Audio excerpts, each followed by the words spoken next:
జ్యోతిషాస్త్రీత్యా ద్వాదశ రాశుల్లో రెండవ రాశి అయినటువంటి వృషభ రాశి మిత్రులారా, చదువులో మంచి ఫలితాలు పొందుతారు.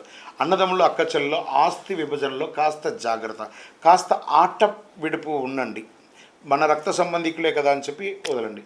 స్త్రీలు కాస్త ఆరోగ్యం పట్ల జాగ్రత్త, కుటుంబ సౌఖ్యం చక్కగా ఉంటుంది. విద్యార్థులకి పోటీ పరీక్షల్లో మంచి విజయాలు పొందుతారు. విదేశీయ విద్యార్థులకి అవకాశం ఉంటాయి, కానీ వీసా ఆలస్యంగా వచ్చే అవకాశాలు ఉన్నాయి. విదేశాల్లో నివసిస్తున్నటువంటి ఉద్యోగస్తులు కానీ విద్యార్థులు కానీ కాస్త మాస ప్రారంభంలో కొంచెం ఇబ్బంది ఉన్న మాస ద్వితీయంలో చక్కబడతారు. తర్వాత క్రీడాకారులకు ఎలా ఉంటుందంటే, క్రీడాకారులకు ప్రతిష్ట పొందే అవకాశాలు, జాతీయ అంతర్జాతీయ క్రీడల్లో పాల్గొనే అవకాశాలు ఉన్నాయి. కళాకారులకి మంచి అవకాశాలు రాబోతున్నాయని చెప్పచ్చు. Media, cinema, printing, electronic media వరకు మంచి లాభం అని కూడా చెప్పచ్చు.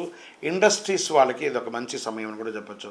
ఆరోగ్యపరంగా జీర్ణ సంబంధిత సమస్యలు, కంటి సమస్యలు, కాస్త షుగర్, బీపీ ఉన్న వాళ్ళు కాస్త జాగ్రత్తగా ఉండాలి. ఒక శస్త్రచికిత్స కూడా మాస ప్రారంభంలో కనబడుతుంది, జాగ్రత్త పడండి. మరి ఈ నెలలో తీసుకుంటే అదృష్టం కలిగించే రంగులు తెలుపు మరియు గులాబీ రంగులు కలిసి వస్తుందని చెప్పు. అదృష్ట దిశ మీకు దక్షిణ దిశగా పరిగణించబడుతుంది.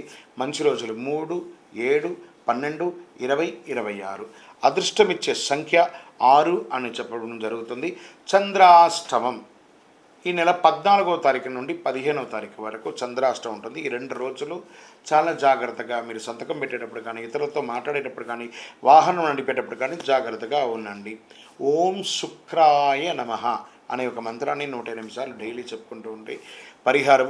శుక్ర పూజ చేసుకోవడం, ఆవులకి పండ్లు ఆకుకూరలన్నీ కూడా ఇవ్వడము, మీ యొక్క కులదైవ ప్రార్థన, ఇష్టదైవ దేవాలయంలో వెళ్ళి మీ యొక్క వయస్సు ఎంత ఉందో అన్ని సంఖ్యతో కూడినటువంటి దీపాలని నువ్వుల నూనెతో దీపం వెలిగించండి. ఇంకనూ మీ యొక్క గ్రహదోషాలని తొలగడానికి అతి శక్తివంతమైనటువంటి 48 రోజులు పూజ చేసి చండీ సుదర్శనోపాసనతో ఈ యొక్క మాలను తయారు చేసి ఉంచాం. ఈ మాలను ధరించండి.